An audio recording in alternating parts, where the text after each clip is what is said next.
J'aime moins cette contrainte que l'on nous donne. On applique ça comme un fer. Il a été crucifié. Je suis moins sensible à ça. J'aime pas voir son sang qui coule. Les mains, les pieds, le côté, le flanc. Non. Je trouve que on sait trop ce qu'est la misère. On n'a pas besoin d'être appelé à l'ordre continuellement. J'aime mieux ce que dit Guénon.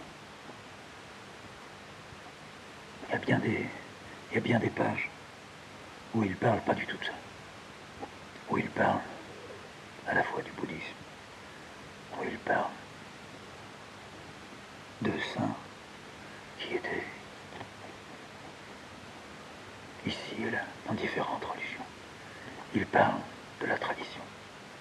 Il parle de quelque chose qui dépasse les hommes, qui vient du fond des âges. Il dit tout très bien pour moi. Il y a des moments où je le lis comme si je détaillais un superbe tableau. Superbe. Un tableau du XVIe. J'en ai pas vu beaucoup, mais j'en ai vu quelques-uns. Il y en a un que j'aime énormément. Le Cranach. La décapitation de Sainte-Geneviève, je crois. Oh, j'ai la reproduction avec moi dans la bibliothèque. Tout un peuple de femmes qui est là réuni, toutes des religieuses. La moitié déjà la tête coupée. Les Arabes sont là. Oh, les Arabes, qu'est-ce que ça peut leur foutre? Ils ont coupé, coupé, coupé. Et elle est là. Et elle est là.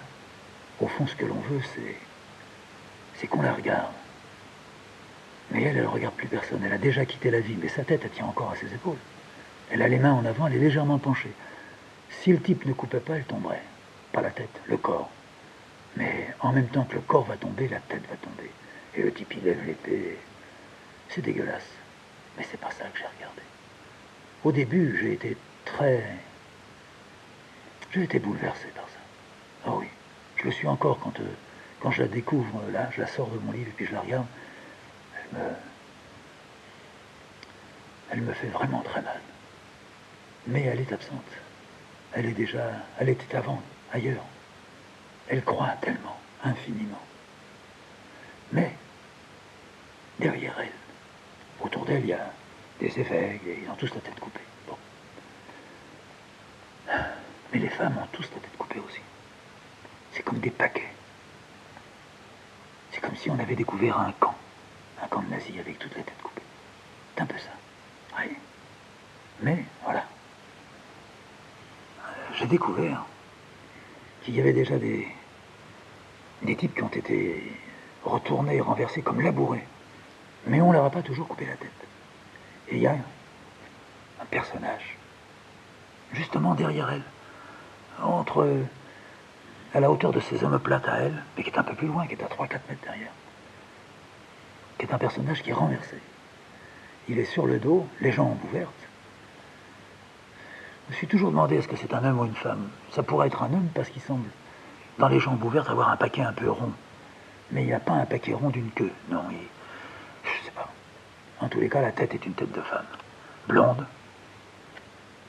les yeux révulsés mais qui nous regardent. Elle n'est pas encore vraiment morte. Elle a la bouche entrouverte, le nez extrêmement pincé. C'est saisissant. La tête vue à l'envers. Il y a comme un raccourci, mais aucune déformation. La seule déformation, c'est l'ultime douleur et l'ultime peur. Et peut-être que c'est la peur qui précède la douleur.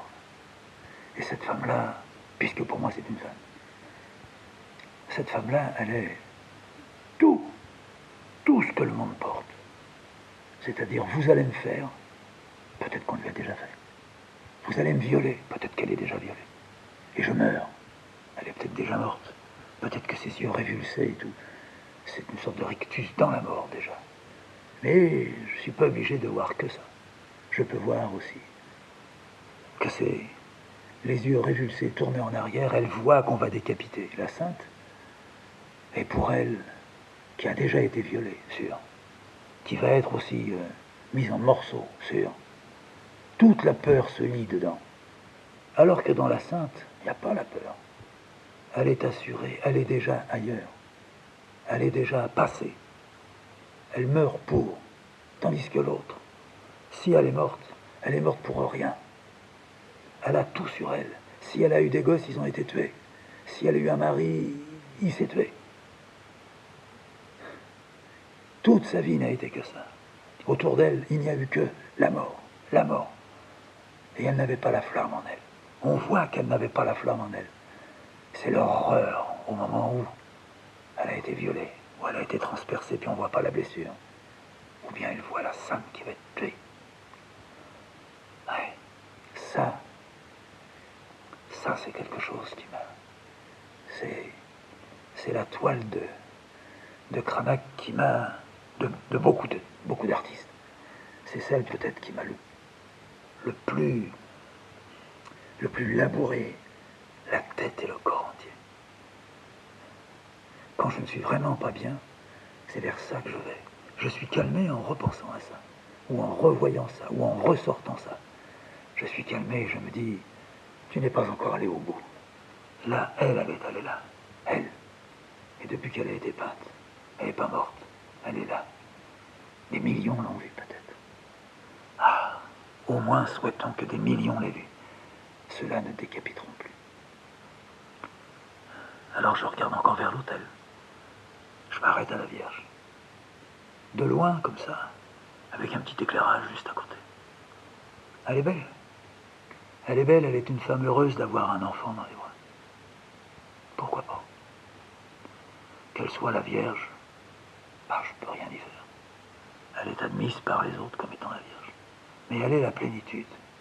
Plénitude femme, plénitude faite chair. Bien sûr, on peut toujours nous dire, elle était vierge, elle a enfanté sans. Ça ne me gêne pas. Mais elle aurait très bien pu enfanter après avoir reçu. Ça n'aurait pas tout changé. Elle aurait pu redevenir une sainte. N'est pas saint que celui qui n'a pas touché. Je n'ai jamais cru ça, même en étant plus jeune, beaucoup plus jeune. Même ma grand-mère acceptait quand je lui disais ça. Je ne vais pas changer aujourd'hui. Mais alors que c'est arrêté. C'est dommage. Ça me permettait de rêver un peu. Ah, il s'essaye encore. Ah oui, il essaye même très fort. On appelle ça des gammes. Ah, ça y est, il cherche quelque chose, il l'a trouvé. Voilà. Ça y est, il est parti. Ah. Ouais. Alors, je ne sais pas ce que c'est. Dans une église. Je ne connais personne. Je ne connais même pas la musique. Je ne connais aucun compositeur. Je connais des noms comme ça, mais j'ai jamais entendu. Jamais. Je connais des chansons. Voilà. Je me rappelle quand j'étais au Maroc. Ouais. J'avais un petit répertoire d'une dizaine de chansons. Je chantais toujours ça sur le mode tragique. Je me rappelle de Marie-Laurence. Bon. Mais il n'y avait pas que ça. Il y avait... roulez-moi une cigarette, ça ne coûte rien. Si tu veux, on fera la causette. Je me rappelle de ça. Je me rappelle de Damien. J'aimais beaucoup Damien. Je pense qu'elle était une salope pendant la guerre. Je sais pas. Frayel aussi. Mon père était fou de Frayel. Il paraît que c'était une conne. Une conne. Elle est allée là où il fallait pas. Elle n'avait pas besoin de ça. Ah, c'est le besoin de descendre dans la merde. Ouais. Moi, j'aimais bien des chansons aussi d'elle. Puis il y en avait d'autres. Je sais pas lesquelles. Je les sifflais. J'allais dans le bois, puis à tue-tête. Puis si je me souvenais plus des paroles. Ça a toujours été comme ça, je l'ai déjà dit. J'inventais. Alors je me demande pourquoi maintenant j'arrive pas à inventer. Je pourrais. Je pouvais quand j'étais plus jeune, je pourrais bien maintenant. Eh ben non. Et pourquoi d'un seul coup, il me semble que j'ai compris. Je ne peux pas inventer. Non. Ben, je ne peux pas inventer. Parce que tant que j'aurais pas fait sortir ce qui est en moi, je pourrais pas inventer. Et puis quand je l'aurais fait sortir, j'aurais plus besoin d'inventer.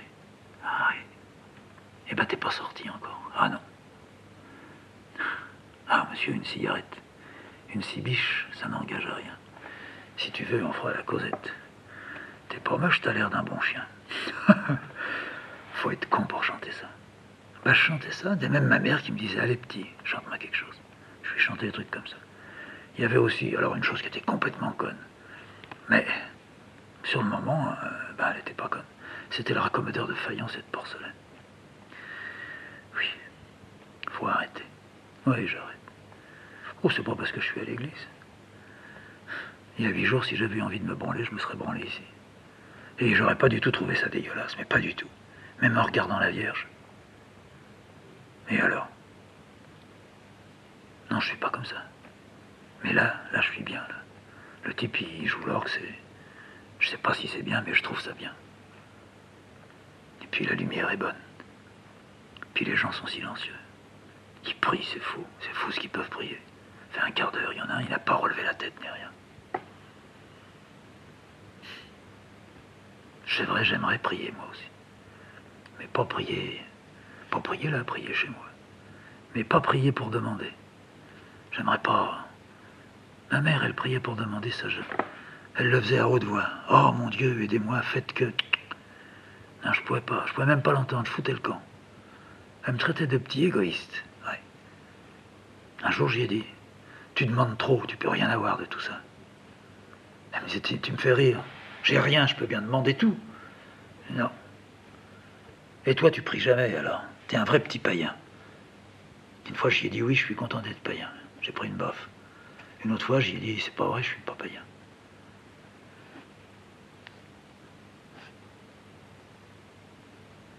Je vais sortir. Je vais sortir, et puis voilà. Je peux même pas faire le tour de l'église, parce que le type qui prie, ça va les gêner. Je peux, par contre, aller... Alors, je mettrais bien un cierge dans le fond. Qu'est-ce que ça peut faire? Je suis pas à 20 sous près. Allez, comme ça, je vais sortir de là, je vais marcher le long, et puis je vais en brûler un. Alors je prends un cierge, je mets la pièce, je suis content qu'elle fasse du bruit. Tout le monde entend que j'ai payé mon cierge. J'allume le cierge à un autre qui brûle. Puis je le mets tout en haut. Il y avait une place. Je le mets tout en haut. C'est à la fois lui le plus haut, mais aussi le plus grand. Les autres sont déjà rudement usés. Et je le regarde. Je me souviens qu'il faut toujours mettre un siège en pensant à quelqu'un. À qui je le mets? Je cherche. Je trouve. Je mets le cierge à mon oncle. Je dis, oncle Édouard. Oncle Édouard, je le mets pour toi. Pour toi. Voilà. Je le regarde. Je le regarde et...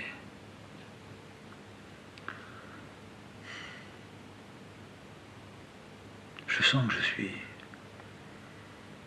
je suis très touché. Dans la petite flamme qui saute.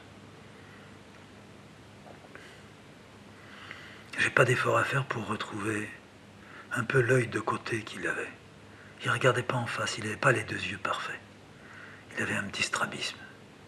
C'était son œil, quand il me regardait, il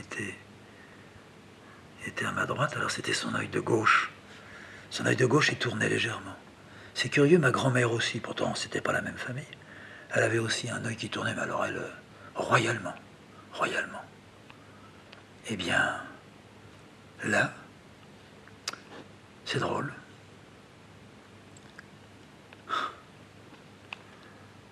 J'ai l'impression que je vois un peu son œil. Un peu. Je lui dis,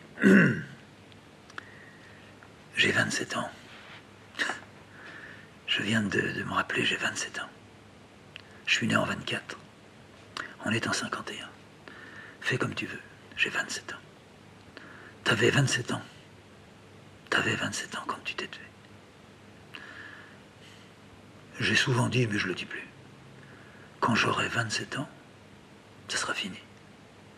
Alors aujourd'hui, je peux te dire ça. Tu m'entends? Aujourd'hui, je te dis, tout commence. Je suis revenu à Paris depuis quelque temps. Tout commence. Je vais.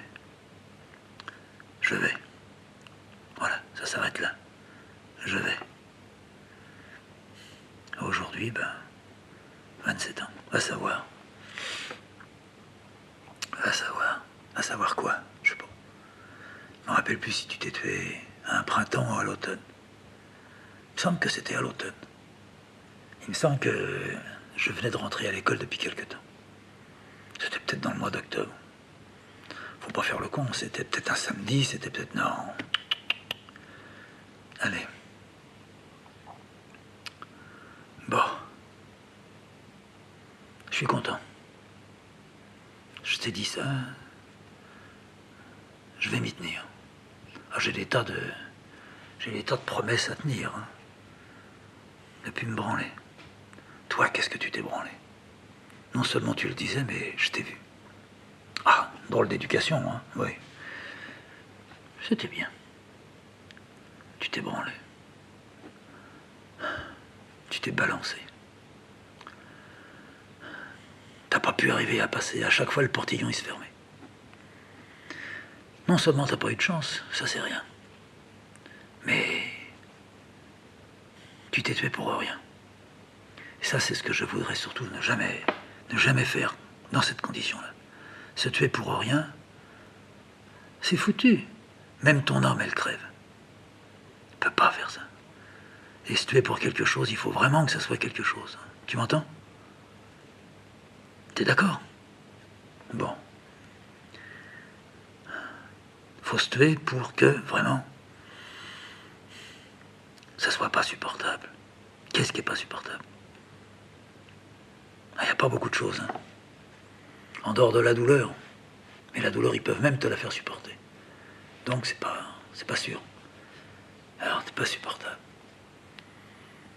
T'avais une femme, elle meurt. C'est pas supportable. Sûr ou pas sûr? Ça, faut le savoir. Il faut le traverser. Mais il faut tout faire pour pas faire ça. Pour faire tout, mais pas ça. Et puis si on peut pas, on passe, puis ça y est. Mais non, je crois que il y a peu d'occasions. Très peu d'occasions. Seulement si on a quelque chose qui se met complètement en travers. Par exemple, moi je veux arriver à... maintenant je commence à croire que je veux arriver, disons, à peindre, à dessiner, à peindre. Bon, je veux arriver à... Et puis, ça s'arrête là. J'ai pas du tout envie d'être... Si j'ai envie d'être un artiste, c'est parce que j'aurai la preuve que je suis arrivé à... Mais ça s'arrête là, encore une fois. J'ai aussi envie de mettre comme ça, des mots. Mais ça s'arrête là aussi. Si j'arrive à ça, et pour arriver à ça, maintenant je sais, pas facile, mais tu m'as compris. Bon. Si j'y arrive, d'une certaine façon, je peux dire sauver. Pas du tout que ça sauve un bonhomme, mais sauver. Il y a, comme on dit, une voie, un sens. Et je lis presque uniquement les types qui ne disent pas la voie, elle est là, mais qui ont cherché aussi. Ça, oui. C'est pour ça que je dis, j'ai envie de prier. J'ai envie de prier. J'ai envie de prier pour dire, je suis prêt, je suis libre. Tout peut venir, je reçois, je mange, j'ai la gueule ouverte. Je suis prêt à tout garder, mais je suis prêt à tout rendre si on me dit de tout rendre. Ce que je te dis, c'est pas con, hein. C'est pas la peine de rigoler. Bon, la bougie, elle a déjà bien brûlé. Maintenant, je te la laisse. Je te la laisse et puis je te laisse avec tout ce qu'il y a. La musique, la Vierge, le gosse dans ses bras. On a été comme ça. Ouais. Et puis le crucifix, si tu veux. Et puis je te laisse avec ceux qui sont là autour. Il y en a qui sont là depuis une demi-heure maintenant. Moi aussi, je suis là depuis une demi-heure. Et s'ils parlaient comme moi, oui, c'est vrai. Ils pourraient très bien parler comme moi. Ils ont peut-être eu aussi quelqu'un comme ça. Ils lui parlent maintenant. Je sais pas, on fait ce qu'on veut. Ce qu'il faut, c'est parler. Faut pas se refermer. Moi, j'arrête pas. Je me parle, je te parle, je leur parle. Bon, allez, je te dis au revoir. Au revoir, à bientôt. Je pense souvent à toi. Et je sais que tu penses à moi. Et rien n'est perdu. Et tout est vivant. Tout est vivant. Même toi. Même la bougie. Même la chaise devant moi. Même la Vierge, là. Le type qui joue, il est vivant, c'est sûr. Ben, je vais sortir. Je vais pousser la porte. Même la porte, elle est vivante. Puis je vais, tout le long du chemin, je vais dire ça. Et puis je sors de l'église. Et puis je descends des marches et je lui dis, les marches sont vivantes. Le trottoir, il est vivant. Je descends du trottoir, la chaussée, elle est vivante. Je remonte sur le trottoir, je suis encore sur du vivant. J'arrive juste à la petite porte par derrière. Je passe en dessous la voûte. La voûte, elle est vivante.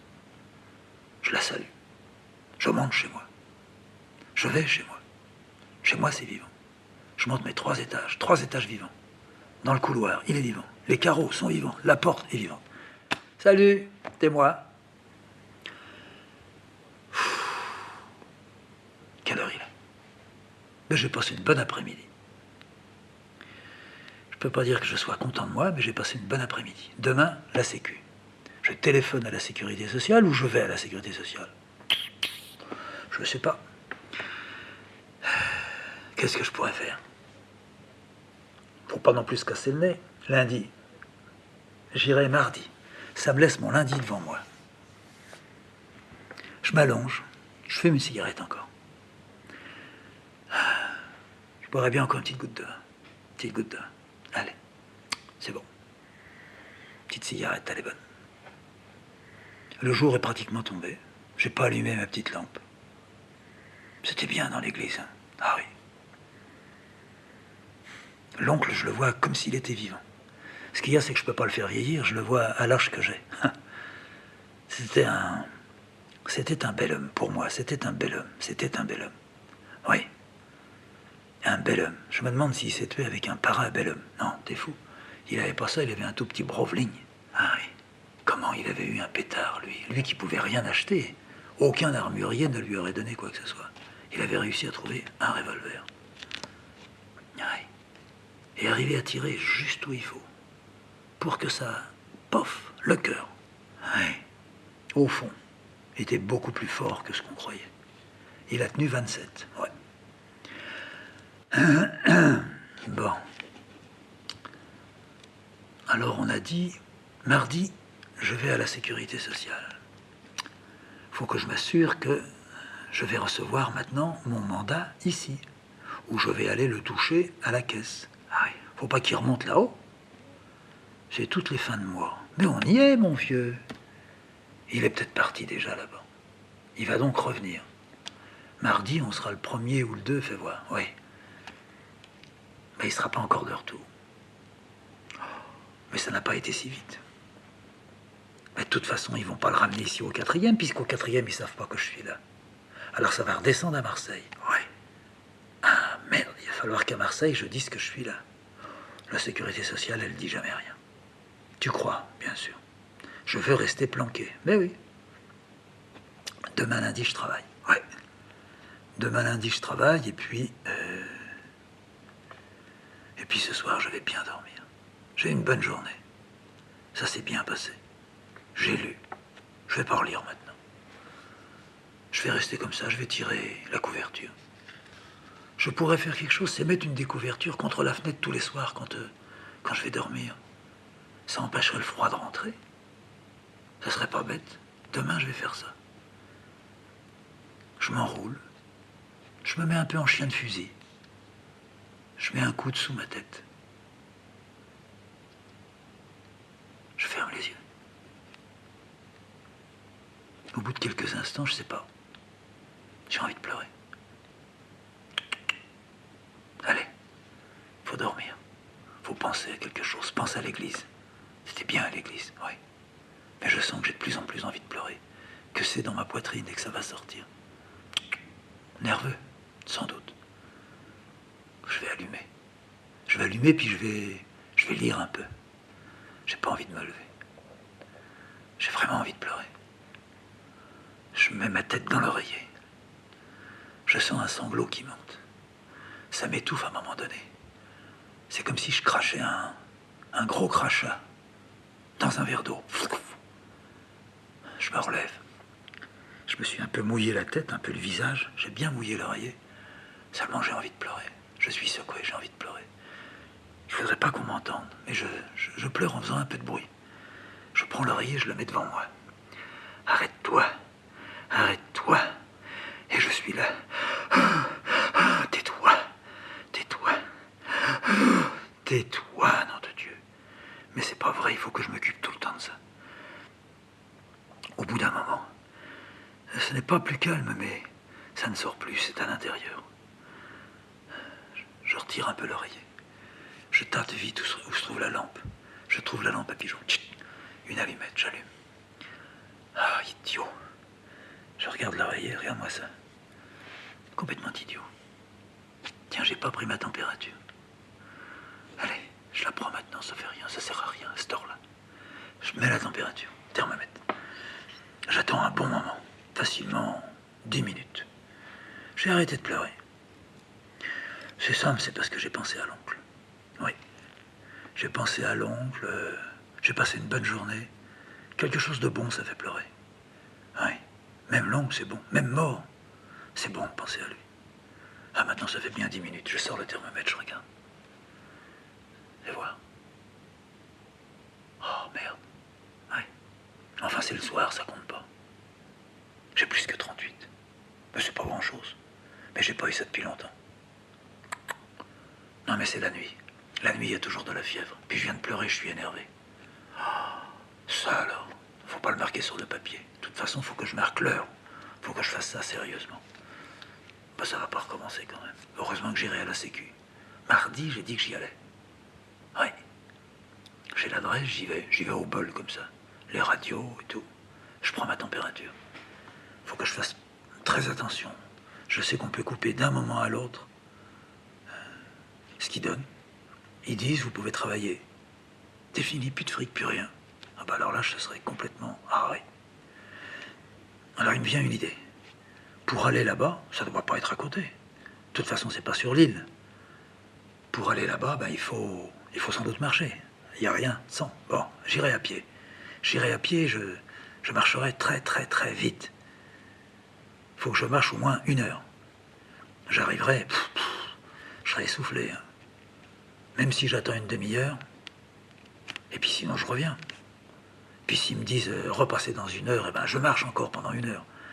Si elle m'examine, elle verra. Là, elle dira vous avez fait, je dirai je suis tout le temps comme ça. Je suis pas un peu con de dire ça. Non, faut faire attention. Tu les connais pas. Pour la première fois, faut que tu fasses ça. À la deuxième fois, tu verras. Tu les connaîtras, tu sauras que tu viens avec ton certificat, puis c'est tout. Mais là, il faut venir avec le certificat, l'ordonnance, les radios, et puis t'as couru. Ça, c'est capital. D'accord. Ah, j'ai la poitrine gonflée. Bah oui. Mais c'est tout ça. Tu penses trop à ça. D'accord. Je me couche. J'arrive pas à m'endormir, mais j'ai comme une idée. Comme quelque chose qui est monté. Je n'y avais jamais pensé encore. Je me dis, c'est sûr, il faudrait que je voie quelqu'un, que je voie des amis. Alors, on se fait pas des amis comme ça, mais... Et si j'avais le courage de téléphoner chez Breton, j'ai qu'à regarder dans un bottin. S'il est dans le bottin, je l'appelle. Je l'appelle et je lui dis, je m'appelle un tel. J'étais à Marseille. Là, j'ai eu un petit problème de santé, mais je ne retourne plus à Marseille. Je travaillais en librairie. J'ai lu tout ce que j'ai pu trouver de vous. J'ai fait lire à d'autres ce que j'avais lu. J'en ai lu d'autres aussi, du groupe. J'ai un grand besoin de me glisser dans le groupe. Est-ce que vous m'accepteriez? Alors j'imagine qu'il me dirait qu'est-ce que vous faites. Je lui dirais je dessine, je commence à peindre. Je suis jeune encore, j'ai 27 ans. Qu'est-ce que je peux...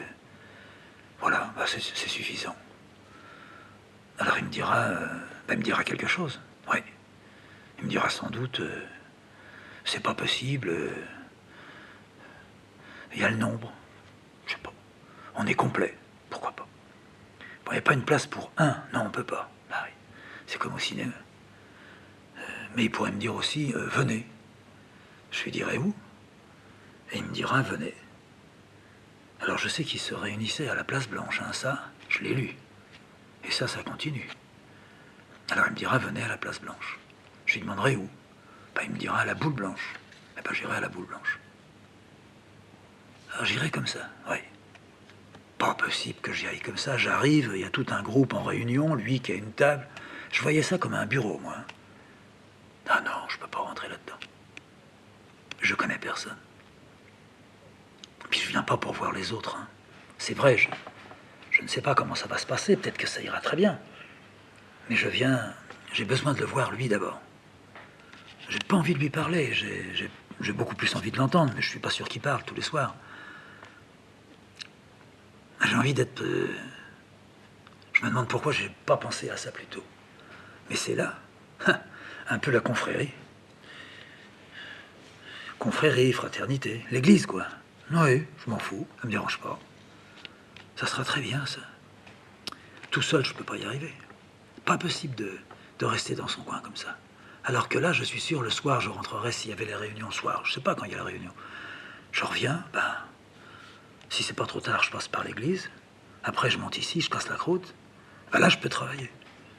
Là, je peux travailler. J'ai entendu, j'ai vu, j'étais pas seul. Et le lendemain matin, je suis bien aussi. Eh ben, comment je peux faire alors? Ben, demain matin, je vais aller dans un bistrot, je vais regarder un bottin, puis je vais chercher. Je sais que c'est rue Fontaine. 42, je crois, rue Fontaine. Oh, tout le monde connaît le numéro par cœur. Seulement, il sera pas au bottin. J'ai hâte que la nuit passe, de me lever, d'aller au bistrot. Je vais au bistrot, là où il y a la petite. Bonjour, me dit-elle. Bonjour. Je vous sers un café? Oui, si vous voulez. Vous vous mettez à la table? Oui, oui. Elle revient vers moi. Elle me pose la tasse. Ah, j'ai oublié le sucre. Elle recommence son petit manège. Je peux m'asseoir? Je dis, mais si vous voulez. Seulement, j'ai pas les mains dans les poches. Je me branle pas. Elle comprend tout de suite que je me branle pas. Elle se lève, me dit, vous voulez que je vous donne le journal? Elle a compris. Je lui dis, non, je vais vous dire ce que je voudrais. Vous avez un bottin ici? Oui. Le bottin des rues de Paris, vous me le donnez? Oui. Elle me l'amène. Je cherche. Je cherche rue Fontaine. Je trouve rue Fontaine. Je trouve. 38, 40, 42. Toc, toc, toc. André Breton. Ah, Breton. Ah. Je peux l'appeler.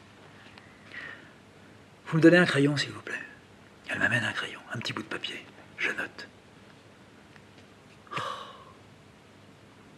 J'en suis pas revenu pendant 1 heure. J'ai pris 2-3 cafés. Puis je suis sorti, je lui ai dit, je vous remercie beaucoup, hein. Beaucoup. Vous vous appelez Geneviève, hein? Oui. Ah, vous n'avez pas oublié? Non. Ah, je vous remercie beaucoup, hein. Vous m'avez aidé en me donnant le bottin. Hein. Je rentre. Je sais que je peux téléphoner chez ma propriétaire. À quelle heure est-ce que je peux le faire? Ben, faut que j'attende au moins 10 heures. Il doit se lever tard, lui. Ou bien le matin, il travaille. Il se réveille de bonne heure, puis il travaille. Alors à 10h30. À 10h30. J'attends 10h30 dans ma chambre. Impossible de lire. Impossible de sortir une feuille, ça. La seule chose que je fais, oui, dessus, sur un de mes cahiers, je mets la date, je mets le jour, le lundi, et je mets le numéro de téléphone d'André Breton. Après, ben, quand je lui aurai téléphoné, je verrai. Qu'est-ce que je peux rajouter à côté? Rendez-vous telle heure, pas rendez-vous. Ah oui.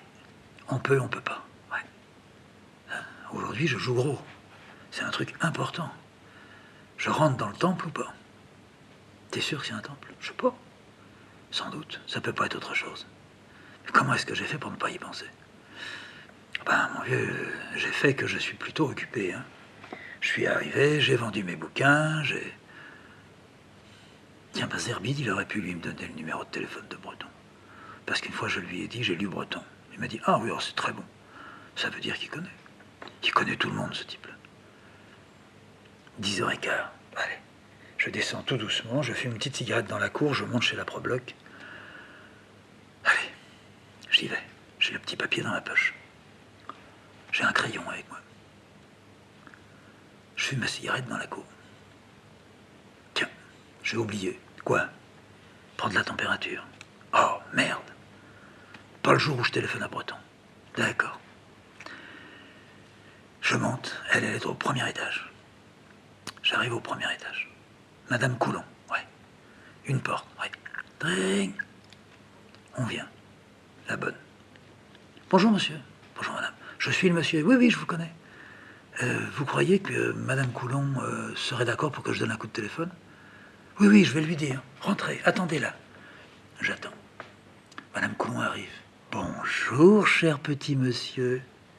Bonjour, madame. Vous êtes bien, très bien installé, tout va bien, madame. Et vous voulez... Je voudrais donner un coup de téléphone. Je vais payer, mais donner un coup de téléphone. Mais venez, il est là. Je suis au téléphone. Vous voulez que je vous laisse seul? Peut-être que ça serait mieux, oui. Quand vous aurez fini, vous viendrez? Oui, oui, madame. Je décroche. Je compose le numéro. Lentement. C'est fait. Je raccroche. Je peux pas. Merde. Allez, faut se calmer.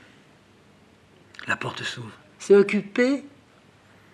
Oui, mais j'attends une seconde, c'est souvent occupé. Bah, venez avec moi dans le salon. Non, non, une petite seconde, j'essaye encore. Allez, tu peux pas recommencer ça. Là, maintenant, tu le fais. Je décroche. Là, je fais le numéro. Normal. Pas au ralenti. Ça sonne. Je ne raccroche pas. J'attends. Ça sonne. Ça sonne. Ça sonne. Ça décroche. J'écoute. André Breton? Oui. Je suis Fred II, je m'excuse de vous déranger. Je vais vous dire ce qui m'amène à vous appeler. J'étais employé en librairie à Marseille. J'ai lu tout ce que j'ai pu lire de vous. Ça a changé beaucoup de choses en moi. À présent, après un petit détour dans les montagnes, j'ai été fatigué. Je suis à Paris. J'aimerais beaucoup vous rencontrer. Est-ce que vous croyez que c'est possible? Bien sûr. Alors comment est-ce que je dois m'y prendre? Je vous ai pas dit, je suis... Non, non, on le verra après. Vous pouvez venir tous les soirs, mais le jeudi et le dimanche, à Pigalle. Oui, d'accord. C'est à quelle heure? C'est toujours autour de 5h30. Oui, c'est pas ce que je veux. Qu'est-ce que vous voulez? Je voudrais vous voir, vous. Oh, venez déjà nous voir à une réunion. Non, je peux pas. Et alors vous voudriez quoi? Je voudrais vous voir. Je vous propose... Est-ce que vous voulez venir chez moi? Oh, comme vous y allez. Mais si. Vous viendriez chez moi? Où habitez-vous? À l'île Saint-Louis. Ah, j'aime beaucoup. Il y a un autobus qui y descend directement. C'est une des plus belles promenades de Paris. Eh bien, quand vous voulez. Eh bien... Demain? Demain matin? Je serai chez vous vers 11h. D'accord. Vous me donnez votre adresse? Oui, c'est un peu compliqué, mais... Si vous suivez bien ce que je vous dis, c'est au 1 boulevard Henri IV. Vous devez traverser la cour. Vous repassez sous une voûte. Ça indique l'escalier et l'immeuble E. C'est moi. Vous devez monter au 3e étage. La porte sera entrouverte parce que la lumière n'éclaire pas jusqu'au bout. C'est là. Je vous attendrai. 10h30. Je vous remercie infiniment. À demain. À demain. Bon, bah demain, je ne vais pas à la Sécu. Demain... Alors, ça y est? Vous l'avez eu, votre petite correspondante? Non, non, c'était pas une femme, madame. Vous vous trompez. C'est un ami. Ah, c'est très bien aussi. Alors vous vous arrêtez dans mon salon? Là, pour le moment, je vais avoir du mal à m'arrêter dans le salon. Je vais vous payer, je vous laisse là les 50 centimes. Je viendrai vous voir, je vous ferai une visite spéciale, sans qu'il y ait un coup de téléphone à donner. Ah, vous êtes charmant, vous me ferez très plaisir. Vous savez, je m'ennuie tellement. Je suis une vieille femme. Je comprends ça, madame. Au revoir et merci beaucoup. Je sors, je vais faire un tour, là. Je suis vraiment tendu. En même temps, je trouve que je suis vraiment culotté. Dire à Breton, venez, tu te rends compte. Le faire venir là-haut, 3e étage, dans une chambre où on tient pas à deux. Bon, il faut que je trouve quelque chose à boire pour lui. Le matin, 10h30, du vin blanc. Une bouteille de vin blanc. Je la mettrai au bord de la fenêtre. Elle sera fraîche. Puis après, mais qu'est-ce que je peux lui montrer? Mes tâches. Non, qu'est-ce que je peux lui dire? Lui dire que je ne sais pas. Que je suis là, mais non, pas du tout. Je me suis foutu dans le pétrin. Non. J'ai, enfin, mis le doigt sur la porte. La porte va s'ouvrir. La journée est folle. Je monte et je descends, je me fatigue. Seulement, je pense quand même, 3h30, une demi-heure de pause. Je reste allongé, à plat, complètement. Je respire calmement, profondément. La demi-heure passe. Je prends ma température. Je regarde. D'accord, 38,5. Je suis trop nerveux, c'est pour ça. Allez, je prends la feuille, je mets. Le temps. Telle heure. 38,5. On verra demain matin. Je suis fou. Je suis fou. Je suis fou. Tout ce que je fais me donne de la fièvre. Bon, je vais rester allongé. Peut-être que je mange pas assez. C'est du lait. Il faudrait que je prenne du lait. Au lieu de boire du pinard, je vais boire du lait. Ça sera infiniment mieux. Je décide, je prendrai du lait maintenant tous les jours. Je peux prendre un demi-litre de lait, c'est valable. Le fromage, c'est bon. Je mange jamais de beurre, je prendrai un petit peu de beurre. Puis j'ai surtout je pourrais après Breton aller à la sécurité sociale. Ça sera idéal. Pour aller à la sécurité sociale, demain, si elle me fait prendre la température, c'est bon. J'aurai 38,5, 38,8, 39. Je suis sûr de toucher mon fric. Non, faut pas jouer avec le feu. Je joue pas avec le feu. La soirée arrive. Je peux pas dormir. Je tourne, je peux pas dormir. Bon, j'ai décidé, je mets une couverture à ma fenêtre. Très bien. C'est vrai qu'on ne me voit plus. On ne voit plus, j'ai qu'une toute petite lampe. Je décide, je vais éclairer à la bougie. L'odeur de la bougie m'enivre, me plaît. On en mettait quelquefois chez moi, à la cave. Quand la mère était fatiguée, c'est ce qu'on faisait. C'est ce qui ne la faisait pas tousser. Le pétrole la faisait tousser. J'adore l'odeur de la bougie. Du coup, j'allume une cigarette à la flamme de la bougie. Très bon. Je peux boire encore une petite goutte de vin le soir. Le lait, c'est le matin. Je prends un cahier. Je mets en haut demain A, B. Et je me mets à écrire. Mais je me mets à écrire. Mais c'est fou ce que je me mets à écrire. Ça n'arrête pas. Je tourne les pages. Recto, verso. 5 pages, 6 pages, 7 pages, 8 pages. À un moment donné, je dis, il faudra peut-être que je dorme. Je sens que j'ai le sang à la tête. Puis ça tape dans ma tête. Ça tape vite. Je regarde l'heure. 2h du matin. Bon, allez. La veille où je bois André Breton, j'ai pas à m'arrêter. Je continue, je sais pas dans quoi, je ne sais pas ce que j'écris.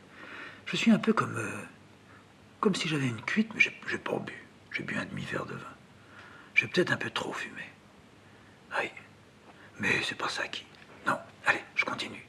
Et je repars, et ça continue. Je ne m'arrête pas. Je suis là encore en train d'écrire. À ce moment-là, je soulève le rideau. Il fait jour. J'ai pas dormi de la nuit, je me suis pas rendu compte que la nuit venait de passer.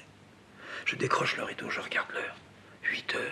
Il est là dans 2h30. Et dis donc, faut pas rigoler. Je plie mon cahier, je le mets sur le côté.